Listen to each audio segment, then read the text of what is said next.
All right, let's see how we did on these. Okay, so number one says, letter A, says find the average rate of change of G from -5 to 5. So the average rate of G on -5 to 5, I label everything. The formula is G of 5 minus G is the slope of a secant line, minus 5 minus -5. Now, the problem is G of 5 is a little more difficult. So notice I'm going to come down here on my paper. I'd say, well, I've got to get G of 5. So G of 5 is going to be the integral from 1 to 5 of f of t dt. So what does that equal? So I'm basically needing the area under the curve from 1, 2, 3, 4, 5 right here. So in my brain, I would think, okay, that's a triangle. Base 2, height 1, 2, 3, 4. So that would be 4 plus 1, 2, 3, 4, 5, 6, 7, 8. 4 plus 8 would be 12. So I have that. G of -5 is going to be the integral from 1 to -5 of f of t. So I'm going to have to be very careful with this. Again, notice that the bounds they don't go low to high. So remember, I'm basically needing to find the area under the curve from 1 to 1, 2, 3, 4, 5, way over here. And I would say, well, normally, since it's below the x-axis, my integral would be negative. But notice that's when the bounds are going low to high. So I'm actually going to get a positive. All these things are going to be positive. So I have to, again, kind of do three separate integrals or geometry formulas that's going to help me get that. So this triangle, of course, height is 2, so that would be 1. Again, I'm doing it positively since, again, what I just said. This is the semicircle or quarter of a circle, radius of 2, so pi r squared would be pi 2 squared, but it's a quarter of a circle, so plus pi.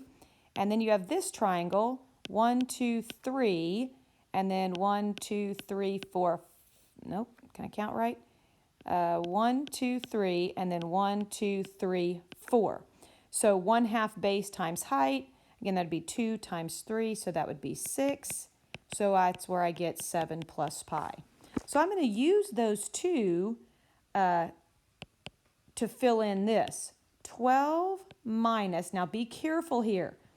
I'm going to put parentheses. Remember, you want to learn to stop. Now, I think I can pretty much add 5 minus -5 in my head without making a mistake, but if you wrote 5 minus -5, they would accept that as well. Very important, though, that you put these parentheses around this. Now, I would stop there. Yes, I know you can distribute that sign, but remember, they will give you credit once you get to the algebra, so I would stop. So what are the points awarded for? Basically, one, that you have this difference quotient, and one, that you get the correct answer.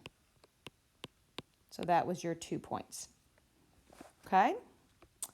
I'm going to go ahead and fit letter B in this same box before I erase because I think it's this one's pretty quick. So this is letter B. Letter B says, what is the instantaneous rate of change of G with respect to X at 3, or state that it does not exist? So in other words, the question is asking you G prime of 3. Now, what do we know? Remember, here's G.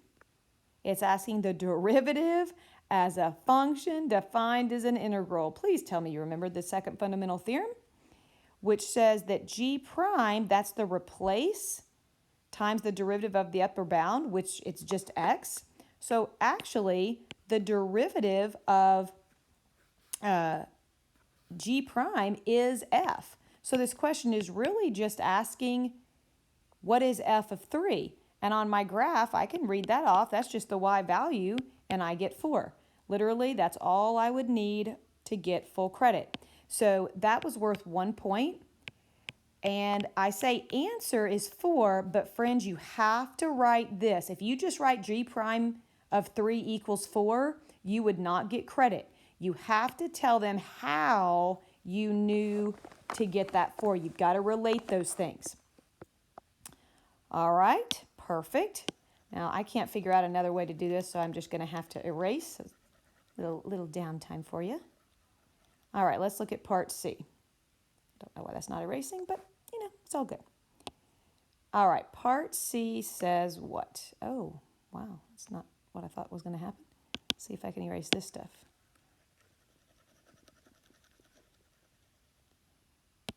All right. Here we go, I think. I can't get this thing to do what I want, but that's all right. Part C. On what open intervals, if any, is the graph of G concave up? So again, I would say G is concave up when G prime, because that's what you're given, you have to justify. Don't talk to me about second derivative, because really, and I know you wrote this in part B, but it doesn't take that long. So I would also put, I just put it there. G is concave up when G prime, which equals F, is increasing. So you've told them how you're getting your answer. So I'm looking back over here at this graph, and I'm literally saying that this graph is increasing there and there. So write the x values of those intervals. So that would be from -5 to -2. Please count carefully. And 0 to 3. Points, you got, basically it's worth 2 points for the intervals and correct justification. Okay, again, making sure that you have that. And then lastly, letter D says find all the x values in the interval at which G has a critical point. Okay, after you've read that all, okay, classify each as a minimum. Okay, remember, after you read it through once, when you start working, if it tells you to do something, stop at the period and do it. Find the x values that G has a critical point. Okay, so I would write down, G has critical point. What's the definition of a critical point?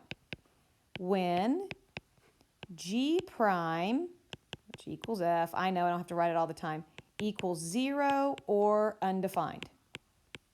Now we can see that F is never undefined between -5 and 5, so that one's out. So once you state this, you can say, well, gosh, G has critical points at x equals -2 and 1, because you can look at the graph and you looked where that graph was equal to 0. Okay, so you did what they say. Classify each critical point as the location of a local max, min, or neither. So your brain should think just because you have a critical point, just because the derivative is equal to 0 doesn't mean it's a max or a min. What does it need? What needs to happen? Well, what needs to happen on G prime is a sign change. So let's look. What's going on? And be very, very clear in your answer. G has neither a local max or min,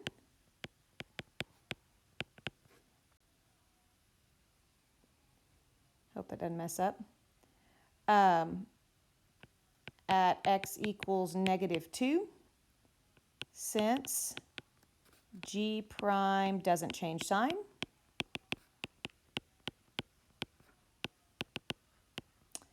And then G has a local min at x equals 1, since G prime changes negative to positive.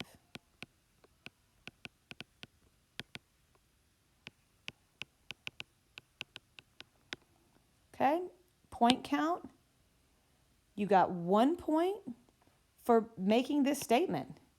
Okay, considering where F is 0, you got 1 point for telling what the critical points were, and then this whole thing is 1 point. They both had to be correct to get that point.